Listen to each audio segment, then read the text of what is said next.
Selon une étude d'Euromonitor en 2020, plus de 55% des femmes se vernissent les ongles au moins une fois par mois en institut de beauté. Le marché international de l'ongle enregistre une croissance en valeur de 5,9%, ce qui devrait atteindre en 2024 une valeur de 13 milliards d'euros.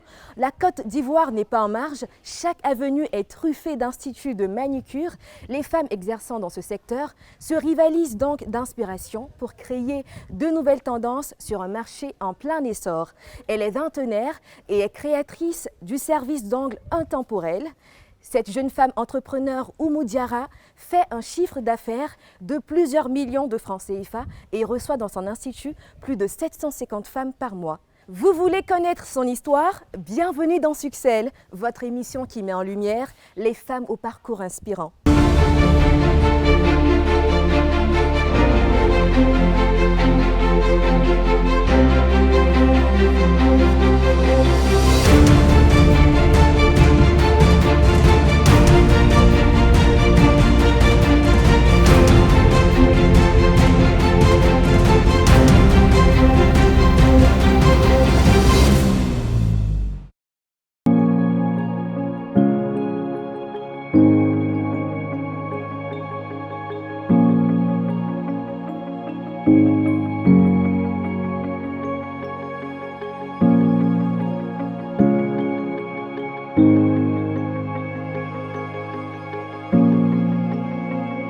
Bonjour Oumou, c'est vraiment un privilège d'être aujourd'hui dans ton centre d'anglerie. Merci pour l'honneur. Alors j'ai envie de dire intemporel et intemporel. Intemporel, ça fait un peu comme un paronyme. Effectivement, c'est ça. Est-ce qu'il y a vraiment une anecdote derrière ce nom intemporel? Pas vraiment une anecdote, mais c'était pour le jeu de mots en fait. Oui. Donc on a utilisé ça pour ressortir le jeu Parce de que mots. intemporel, ça veut dire justement être éternellement dans la vie de oui, quelqu'un. c'est ça. Et effectivement, vous êtes dans le quotidien des femmes. Alors Oumou, comment en fait tu as démarré l'activité? Je sais qu'en 2017, tu étais en fait en 3e année d'expertise comptable. Comment tu as pu migrer aujourd'hui vers l'anglerie? Bon, avant tout, on peut dire que c'est par passion. Ok. Déjà, c'est par passion. Et les études que je faisais ne me plaisaient pas, en vrai. Et déjà, donc du coup, j'ai demandé à mes parents si je pouvais arrêter. Et ils ont été d'accord pour que j'arrête. Et à la suite de ça, j'ai débuté mon activité en 2018. Je pense vraiment qu'ici en Afrique, on a un petit souci au niveau des parents, c'est que les parents en fait ne croient pas en fait à un talent, à l'état brut. C'est-à-dire si je veux dire à mon papa qu'aujourd'hui je veux être maquilleuse, comment ça se fait que je paie tes cours et toi tu veux être aujourd'hui maquilleuse? Ils ne croient pas en fait en ce talent. Je veux vraiment que les parents arrivent aujourd'hui à encourager leurs enfants, à se dire que ça peut être en fait un métier prometteur parce que si on met beaucoup de discipline dans ce qu'on fait, ça paye effectivement. Tout à fait. Et c'est pas de leur faute aussi. Il y a la mentalité africaine, hein. Ils grandissent dans une culture où il faut vraiment aller à l'école, il faut travailler dans des bureaux, donc c'était un peu difficile dans votre cas. Pas du tout. Les parents acceptaient après Automatiquement, dès que j'ai demandé, ils ont accepté, mais bon, après, tu laisses ton enfant faire ce genre de métier, alors que bon, après, c'est pas vraiment popularisé et tout. Du coup, tout ce qu'ils m'ont demandé, c'est d'exceller dans ce que je fais.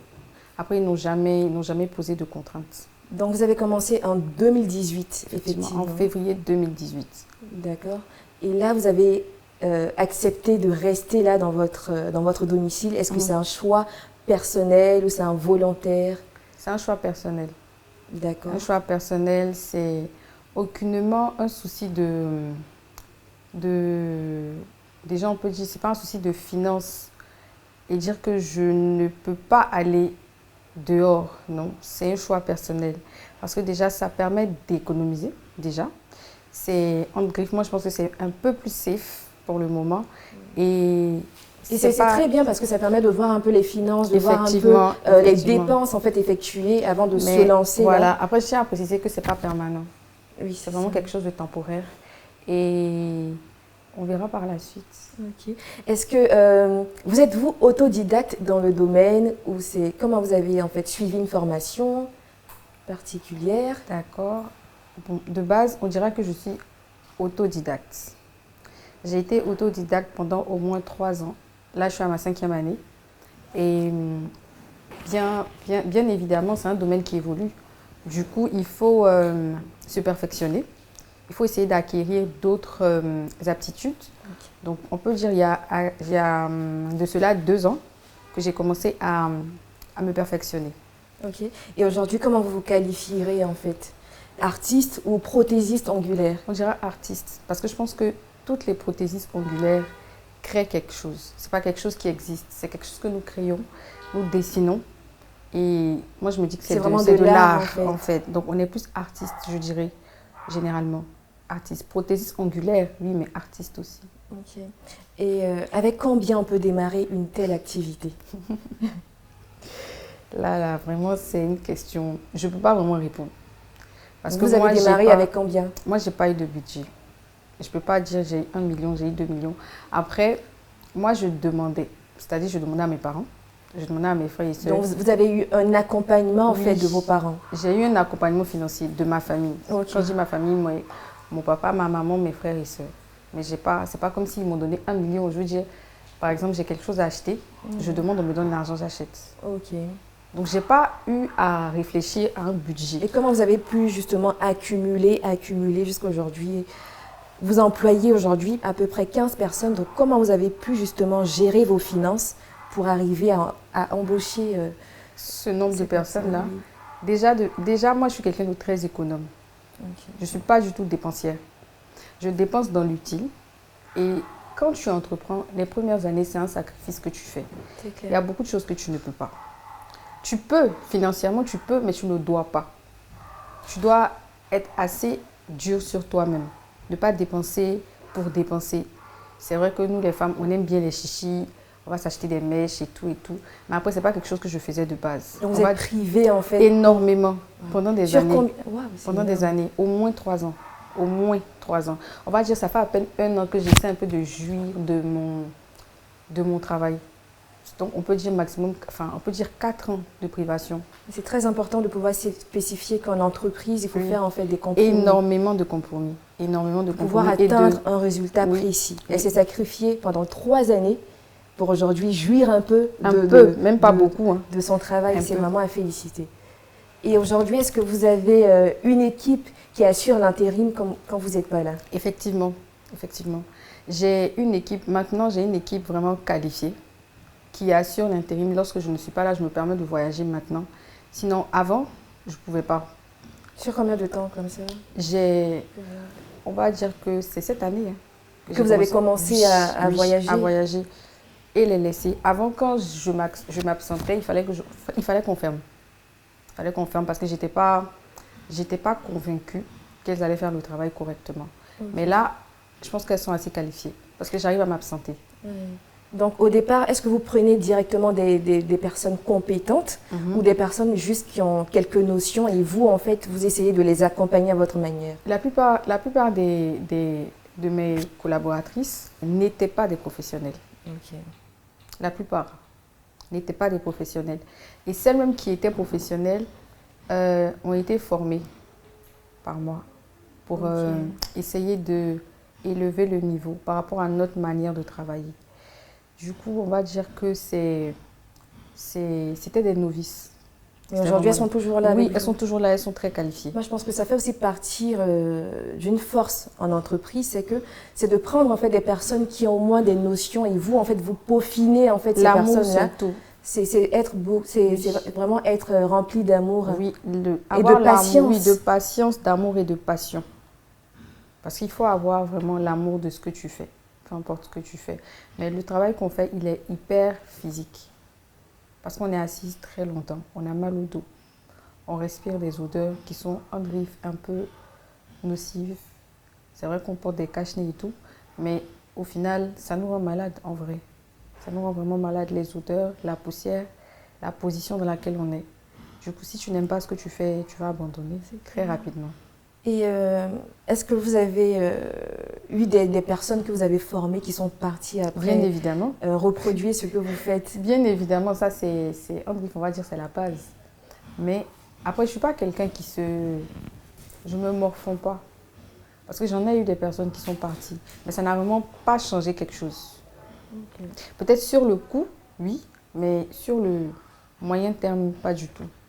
Parce qu'on trouve toujours le moyen de compenser. Est-ce que vous essayez aujourd'hui de faire signer des contrats avec... On essaie. Mais après, moi, je me dis, dans le domaine dans lequel on est, tu signes un contrat à quelqu'un, il se lève un matin et dit, il part. Bon, après, tu peux lui faire quoi? Rien du tout. Tu peux rien lui faire, c'est sa volonté de partir. Et on essaie. Mais après, tout le monde n'a pas cette culture-là, de signer les contrats. Et quand par exemple, il y a des contrats, elles pensent qu'elles sont prisonnières, alors que pas du tout. Ça vous protège et ça me protège aussi. Donc voilà, ici, ils n'ont pas la culture. On n'a pas plutôt la culture de signer des contrats dans ce genre de domaine. Ok. On n'a pas vraiment la culture.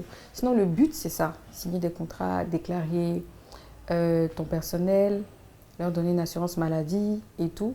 Mais après, c'est quelque chose qu'il faut apprendre à tes collaboratrices. Leur faire comprendre que signer un contrat, ce n'est pas en leur défaveur, mais c'est favorable pour les deux parties. C'est ça. Voilà, c'est ça. Moi, je tenais également à vous féliciter parce que vous faites un grand travail sur le digital. Aujourd'hui, c'est le digital en fait qui est au devant des choses et on peut bien vendre en fait son entreprise sur le digital et vous arrivez nettement à le faire. Qu'est-ce qui a été votre spécialité? Comment vous avez pu vous démarquer dans ce domaine assez concurrentiel? Par rapport au digital? Oui, par rapport au digital. Ou comment a été votre communication, vous? Comment a été ma communication? En fait, moi, je pense vraiment que j'ai eu beaucoup de chance, beaucoup de grâce. Parce que c'est pas comme si j'étais focalisée. Moi, je me dis, je fais mon travail correctement. Je poste mes photos. Si le travail il est bien fait, forcément, la clientèle va parler. Forcément, la clientèle fera des retours. Donc, tu avais beaucoup communiqué sur les réseaux. Aujourd'hui, on voit beaucoup d'enseignes de manicure, mais qui ne sont pas vraiment actifs. Moi, je suis assez réseau. Sur les réseaux. Donc, je pense que ça a été un point fort de votre... Bien évidemment. De votre côté. Bien évidemment. Ça a été un point très fort. Mais je veux dire que moi, je pense que ma force a été plus basée sur le bouche à oreille. Ok. Et la qualité du travail que je fournis. Parce que vous faites en fait ce qu'on appelle le nail art. Donc c'est vraiment quelque chose aussi qui vous démarque des autres. C'est pour ça que j'ai précisé que je suis une artiste. Une artiste, oui. Bravo. On est très très fiers de vous et j'ai envie de demander quels sont les obstacles que vous avez rencontrés durant votre parcours d'entrepreneur? Les obstacles se situent à plusieurs niveaux. Déjà, au départ, je n'ai pas vraiment eu de soucis financiers. Comme ce que j'ai dit tout à l'heure, j'ai eu l'aide de mes parents, de ma famille. Déjà, ça, c'est un bon point. Je n'ai pas à discuter sur ça. Après, au niveau du personnel, là, c'était un gros problème. Trouver du personnel qualifié, en ce moment-là, même jusqu'à présent, c'est très compliqué. Okay. Et à défaut d'être qualifié, il faut qu'il y ait un personnel qui aime ce qu'il est en train de faire. C'est ça. Du moment que tu as l'amour, déjà, tu apprends très vite. C'est ça. Tu as l'amour et tu as la passion, tu apprends super vite.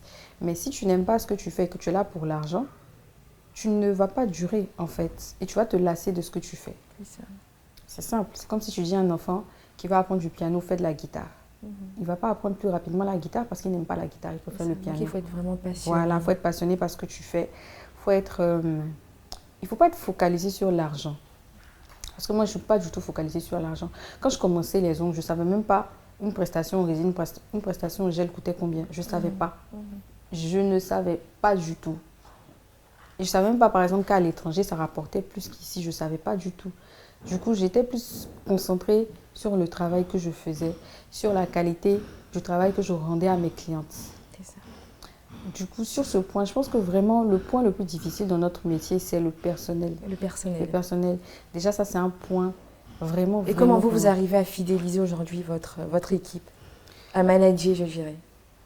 Déjà, moi, je suis assez close, je suis assez proche de mon personnel. Je suis beaucoup, on va dire, famille humaine. Du coup, je suis beaucoup dans la communication. C'est ça. Et je leur dis, si vous avez un souci, il faut vraiment que vous veniez m'en parler.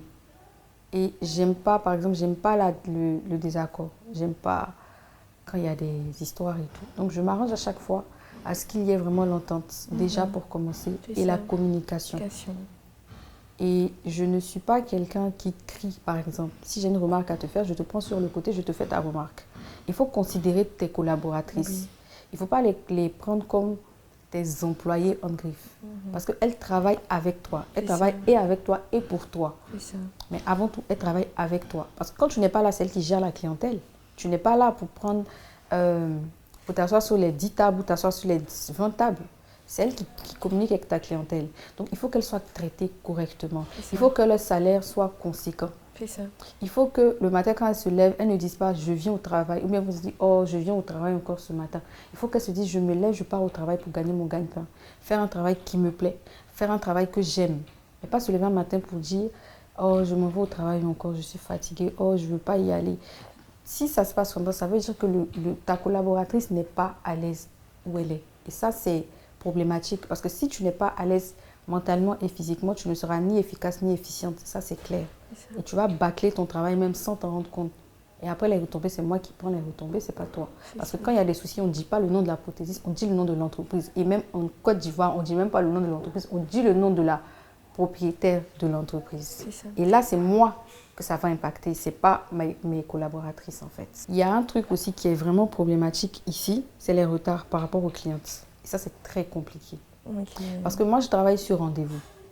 Du coup, quand on commence la journée, toutes les clientes qui sont censées venir aujourd'hui sont listées.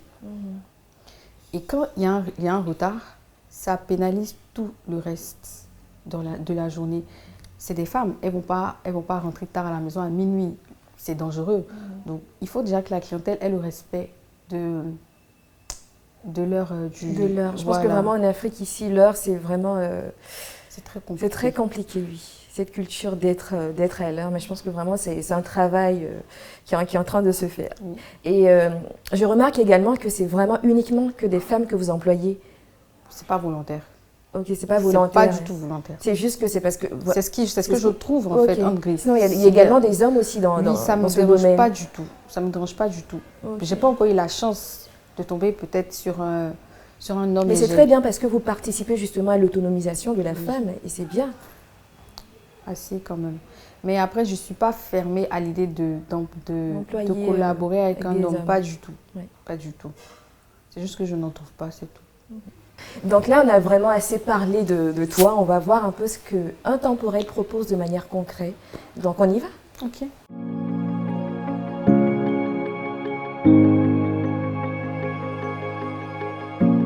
Bonjour, je suis Oumou Diarra et je suis avec mon équipe et... Bienvenue à Intemporel! C'est ma première fois à Intemporel, c'est ma première venue. Donc là, on va venir découvrir ensemble comment ça se passe.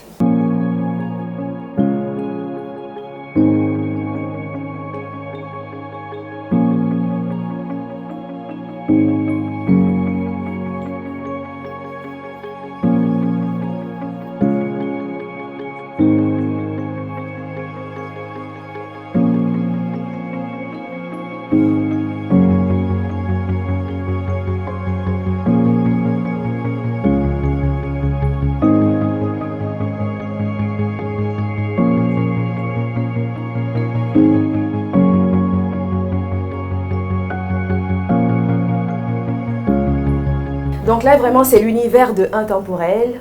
On aperçoit un mur assez girly, l'univers est vraiment plongé dans le kiff de la femme, c'est bien. Et j'ai envie de dire que ce secteur a une très belle avancée. On passe du vernis classique au vernis permanent, du vernis permanent au gel, du gel à la résine. Est-ce que vraiment ces innovations vous ont aidé en fait pour ce métier? Ou ont facilité? Bien évidemment, parce que avant, avec le vernis classique, il fallait un long temps de séchage, un très long temps de séchage, et même après... Aujourd'hui, on a tous ces appareils. Oui, après le long temps de séchage, il faut être sûr que c'est sec, parce qu'après la cliente est part et après c'est pas sec et ça te crée des problèmes. Donc avec cette avancée-là, ça nous facilite vraiment la tâche, en effet. Et quel genre de produits vous utilisez dans votre institut? Un peu de tout. Des produits qui viennent de la France, des États-Unis. Parce qu'il y a également la durée sur les ongles en fait, parce que généralement au coin des rues, les vernis très souvent c'est en une semaine déjà, c'est déjà abîmé, mais vous, on peut y aller jusqu'à 3 mois, hein, alors que c'est pas conseillé. Pas du tout.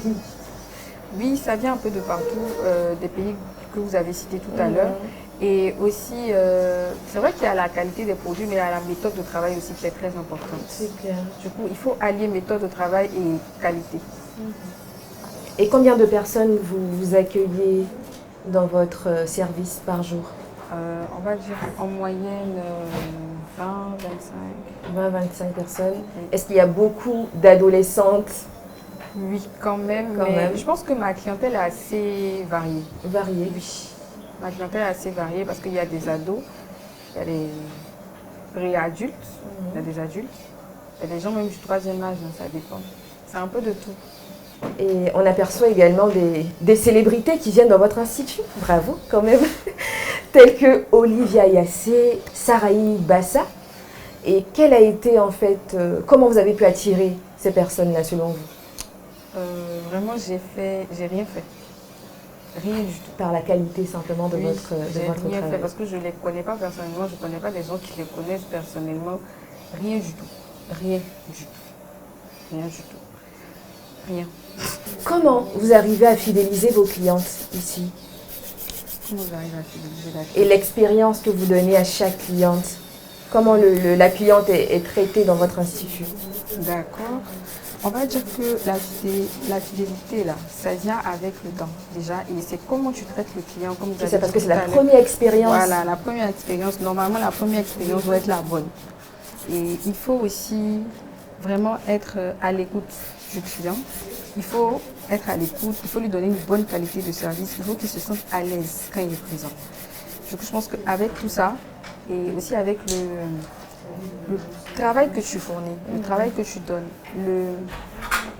tu donnes une émotion en fait quand tu travailles. Parce que c'est l'état dans lequel tu es, tu transmets ça à la cliente. Du coup, il ne faut pas être fâché, avoir le visage serré. C'est ça. Il ne faut pas, je ne sais pas comment dire ça, être dans un mauvais état. Tu transmets l'émotion. Tu arrives dans Voilà. certaines Effectivement, tu transmets enseignes l'émotion. et c'est-à-dire qu'elle te serre le visage, tu n'as même pas envie de revenir, quoi, limite. Effectivement, effectivement. Donc c'est important de pouvoir accueillir, de donner une belle expérience à sa clientèle. C'est un ensemble de beaucoup de choses. Alors la question que j'aimerais te poser, elle est à deux volets. Quelle est la pire expérience que tu as vécue dans ton métier? Et également la best, quoi. La pire expérience, je pense que ça a été une fois un homme, un Ivoirien, qui vit en France, qui est venu accompagner sa copine. Et lui aussi, il a fait sa pédicure.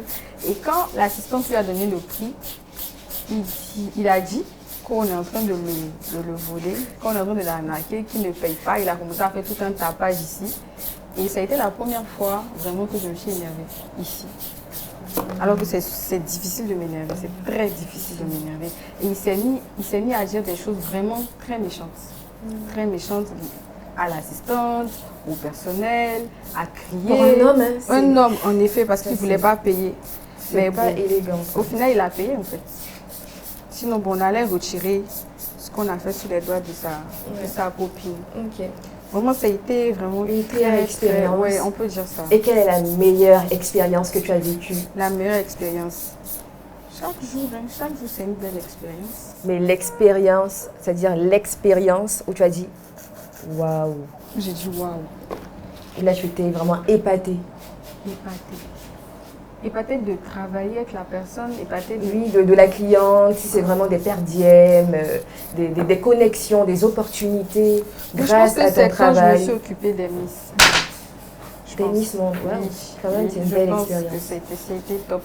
Parce qu'elles étaient très chaleureuses, c'était très top en fait. Je pense que c'est la meilleure. Mais après, chaque jour, il y a une belle expérience en vrai. Parce que tu rencontres de belles personnes, tu communiques avec de belles personnes. Du coup, voilà quoi. Et à combien on peut faire les ongles chez vous? C'est quoi les différents tarifs? Bon. Il y a de tout. Hein. Il y a de tout. Est-ce qu'on ne vous trouve pas très cher? Si, certaines personnes. Mais après, c'est une question de bourse de chacun. Mais avec la qualité de produit qu'on fournit, je pense que c'est relatif. C'est relatif et c'est équitable. Parce que nous aussi, on ne nous diminue pas quand on achète les produits. Et vous achetez des produits de qualité, De il faut qualité, spécifier que c'est il vraiment faut- des produits qui sont bien pour les ongles. Qui n'abîme pas Pas les du ongles. tout. Et Donc, le c'est- transport aussi, pour faire venir et tout, c'est assez coûteux. Du coup, on est obligé de faire un certain niveau de prix pour essayer de ne pas sortir perdant. un peu. Oumou, tu reçois pratiquement entre 20 et 25 personnes par jour, ce qui part à 750 personnes par mois qui fréquentent ton institut. Ça peut aller. Donc, tu te fais comme chiffre d'affaires mensuel. On peut dire que je fais en tout cas, je fais plus d'1 million par mois. Donc, c'est vraiment un business assez rentable. Oui. Quand vous enlevez vos charges, vous payez vos employés, Oui. est-ce que Quand vraiment le je- bénéfice, il est Ça peut aller, conséquent? ça peut aller. Après, on a des saisons basses et on a des saisons hautes. Donc, du coup, payer les collaboratrices, c'est une charge fixe. Donc, qu'il y ait beaucoup de clients ou pas, c'est une charge fixe de base. C'est ça. Et c'est relatif. Donc, on va dire que le chiffre d'affaires, il varie. Vraiment, il varie. On a un minimum, mais il varie vraiment. Parce que là, c'est vraiment au niveau de la clientèle. Comment est-ce que la clientèle vient et tout. C'est ça. Et j'ai envie de dire, en période de fête, comment ça se passe l'organisation? Vous n'avez plus de vie limite. C'est très compliqué. C'est très compliqué parce que tout le monde doit être là. Il n'y a Tout pas le monde de arrive en pause. retard, surtout. Si c'est en décembre, tout le monde arrive en retard. Et en parce que décembre, vous pouvez faire au moins 200% de chiffre. on peut dire ça. On peut Donc dire en ça. moyenne, vous recevez combien de personnes par jour en décembre? En En décembre. période de fête, je vais dire. On peut aller on peut aller à 30. 30 personnes au moins par 35, jour. oui, ça peut aller. Ça peut aller jusque-là. Vous avez dit que vous employez entre 10 et 15 personnes, d'où une gérante.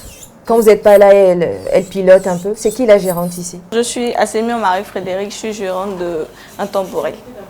Pourquoi vous avez décidé d'intégrer l'équipe d'Intemporel? En fait, je n'ai pas décidé, hein. C'est sur recommandation que je suis venue travailler avec Intemporel. Elle avait besoin de quelqu'un parce que son ancienne assistante partait déjà. Et donc, elle m'a recommandé. C'est comme ça que j'ai atterri en griffe ici. Est-ce que c'est pas très difficile de gérer les caprices des clients? Bon, au début c'était difficile. Il ne faudrait pas que je monte, c'était un peu difficile parce que c'était ma première fois de travailler en tant qu'assistant. Je n'avais jamais fait ça auparavant. Vous avez fait quoi comme étude? J'ai fait les ressources humaines, mais je n'étais jamais confrontée à la clientèle comme ça, en fait, sur le terrain. Donc, À la base, ressources humaines, c'est gérer voilà, les hommes. donc- Voilà, donc c'était un peu difficile, mais après, avec les conseils de ma patronne, c'est allé un peu plus vite. Mais ce n'était pas facile du tout. Mais après, je me suis mis dans le bain et puis c'est parti tout seul. Avec vous, le client est vraiment roi. C'est ça? Ouais, c'est ça, c'est ça.